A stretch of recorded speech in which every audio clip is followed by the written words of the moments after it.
Hindi ko alam ang nasa puso mo. Pero ako nasasaktan ako sa nangyayari. Paano na lang kung napahamak si Firat? Hindi po namin yun ginusto. Kaya buti at okay siya. Bakit siya nadadamay sa mga ganitong bagay? Bakit niya pinapahamak ang sarili niya para sa'yo? Teka, Sultan Hanim, naiintindihan ko. Hindi eh. Minsan okay, pero madalas talaga hindi. Pakiramdam ko pinapaasa mo lang si Firat, pero sa bandang huli wala namang mangyayari. Tigilan mo na siya. Hindi po ganon. Hindi ba't engaged ka na? Malapit ka ng ikasal, Naz. Iba ang ginagawa mo.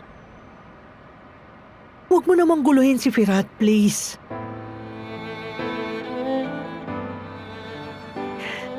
Hindi ako galit sa'yo, Iya. Pero nakikiusap ako sa'yo. Pwede bang layuan mo na si Firat? Huwag ka nang lumapit sa kanya. Pwede?